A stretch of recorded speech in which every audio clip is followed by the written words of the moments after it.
ジャパニーズポッドキャストビル桜子。皆さんおはようございます。こんにちは、こんばんは、桜子です。ジャパニーズポッドキャストビル桜子を聞いてくださりありがとうございます。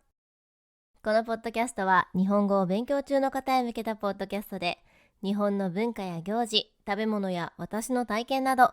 日本の日常を日本語でお送りしています。今回のテーマは日本人の友達の定義です。今、私は中国に親子で留学した人の本を読んでいます。その本によると、中国って2回くらい話せば友達という感覚らしいんですよ。中国人の方、どうですか？1回話しただけで、その人の友達に紹介されてビジネスのお誘いの連絡が来たっていう話もあったんですね。その本の筆者の主観もあるかもしれないんだけど、中国人は友達と捉える距離が近い、一度会えば友達みたいな衝撃を受けたとのことだったんです。確かに私もそうだけど、友達になるまでの過程って段階があるなーって思ったんですよね。この話題を私なりに深掘りしてみたいなと思って、今回は日本人の友達の定義について私自身の考えを話そうと思います。これらの定義は人によって考え方が違うので、私が正解、あなたが間違いとかはないと思います。日本生まれ、日本育ちのネイティブな日本人、桜子が思う友達の定義を話してみますね。人と人の関係性は他人、知り合い、友達、親友、仲間、親戚、家族、恋人、親子、同僚、上司、部下と分類すると本当に多いんですよね。他人は全く関係性がなくて知らない人ですよね。道行くすれ違う人も他人、同じ電車に乗る人も知り合いじゃなければ他人、ネットや SNS で流れてくる情報の相手も他人。そんな感じで双方が認識していない人です。知り合いはその他人から名前を知るところまでのやりとりが発生したら知り合いになると思います。会社や学校で挨拶だけ交わす間柄の人は知り合いというよりは会社の人、学校の人止まりな気がします。挨拶って義務じゃないけど環境的にすることが望まれていますよね。だから部署もクラスも違う人が挨拶をするだけでは知り合いとまでにはならないです。挨拶だけする人がだんだんと今日は寒いですねとか時間間に合ってよかったですねみたいな自分の内側に関わる会話を交わすようになってお互い認識しだしたら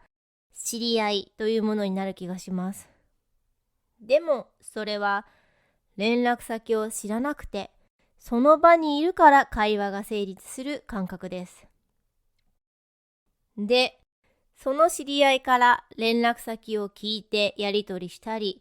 学校や会社という環境で約束をしたり、時間を共にすることが多くなってくると友達になると思います。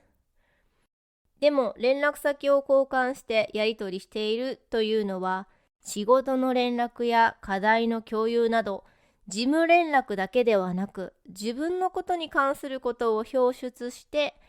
相手にも共有してもらってからだと思います。ここで難しいのは、私は会社の人は自分の中で友達にならないんですよね。同僚は同じ頃に入社人のこと。上司は自分より役職や年齢などが上の人。部下は自分よりも後に入社して、年齢も年下な人って感じで分けられています。それが仲良くなっても友達になるかっていうと、会社という輪の中での仲良しレベルが上がったという感じで、友達にはならない気がするんですよね。頼りになる、信頼するとか、憧れであったり、一つのミッションを成功させるために目的や目標は共有すると思うから、強い絆はできると思います。でも、所属しているコミュニティが会社である以上、そのコミュニティを抜け出さない限り関係性が進まない気がします。それで同僚が辞めたとして、言い方は元同僚という言葉があるんですけど、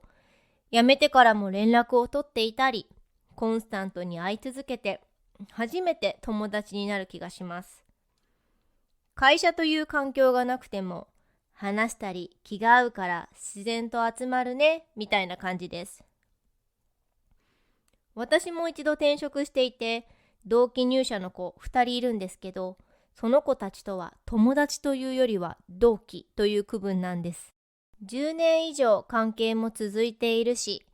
苦楽を共にした仲間という感覚が強いです。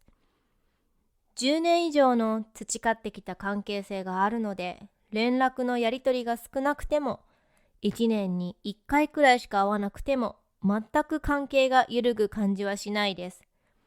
友達であり、同期であり、仲間っていう感じですね。じゃあ、その同期の子たちとの関係が親友かというと、ちょっと違う気がします。親友というのは特に仲が良くて気が合い、いろんなことを共有できる友達の最上級みたいな感覚です。正直、親友って難しいですよね。私も親友と呼べる人がいるのかなと思うと、いるとは思うんですけど、その思いが私だけかもしれないし、相手と私たち親友だよねとわざわざ確認することがないので、判断が難しいです。小学校、中学校、高校まではそういうやり取りをしてプリクラとか撮っていたけど、大人になるとね、なかなかないですよね。でも心の中でこの子は親友かなと思う特別感はあります。親友に何かあったらできるだけ助けてあげたいし、力になりたいって思っています。親友って双方が思っていたらもちろんいいけど、そうとは限らないので、自分の心次第なのかなと思います。友達の関係性のように、幼なじみも自分の中で難しいなと思う関係なんですよね。漫画やアニメでは、幼なじみって赤ちゃんの頃からずっと一緒に育ってきた、隣の家に住んでいるという描写が多いんですよね。でも、なかなかそんな環境ないですよね。私も学区は変わらずに何度か引っ越しもしているし、隣の家の人と学年も違ったりするし、実際、同じ幼稚園、保育園の子が全員幼なじみになるかっていうと違いますよね。私もアニメや漫画の影響で、学生までは保育園、幼稚園からの仲が幼なじみだと思っていました。私には小学校1年生から今も連絡を取り合っている友達がいます。保育園、幼稚園が一緒だったことの付き合いは今はないので、小学校1年生からなら幼なじみになるんじゃないかなと自分の感覚も変わってきました。なかなか小学生からの付き合いが続いているということ自体がレアケースというふうに感じるようになってきました。周りの人を見ていても感じます。だから幼なじみの感覚も人によって様々です。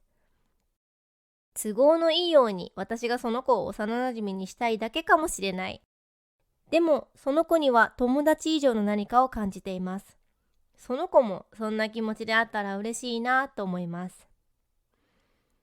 最初に話した本の作者が感じた中国人との友達の定義のギャップですが、中国って2回くらい話せば友達という感覚は日本人の私は違うかなって作者に共感しました。1回話しただけでその人の友達に紹介されてビジネスのお誘いの連絡が来たということはビジネスにおいては普通なのかな？人脈という言葉があるように、ビジネスでは人の輪を広げることが大切にもなってくるから、そういうものなのかなとちょっと思いました。皆さんの考えはどうですか？人の捉え方ってそれぞれなので、人によって友達や知り合いの定義は微妙に変わりますよね。友達と定義するのは自分自身の認識なので、相手の認識と一致しているとは限りません。相手がどう考えていようと、自分の心の中で友達と好意に思うことは問題ないと思います。友達にもいろいろありますしね。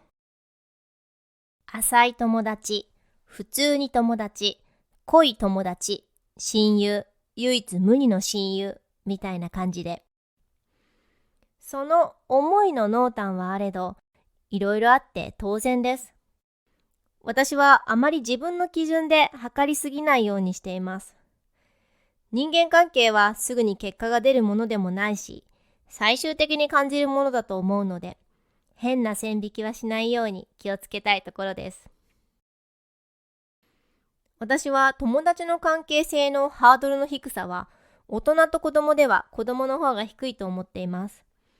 子供って公園で一緒に遊んで友達ができたと、知らないことも楽しい時間を共有してすぐ仲良くなる。それが大人には足りないのかもしれませんね。特に日本人は知り合いとしかあまり話さないという人種なので、そういうものかもしれません。コンビニで気軽に話しかけられるというのもないですしね。ガードが高い人種なんだろうなって思います。国籍問わず、ね。今回のお話はここまでです。最後まで聞いてくれてありがとうございました。今回は私が思っていることをつらつら話させていただきました。私がポッドキャストで得たいのは皆さんとのコミュニケーションだから、私はまだちょっと外国人さん寄りの考えなのかなって話してて思いました。皆さんの考えも教えてね。それでは次回のポッドキャストでお会いしましょう。またねー。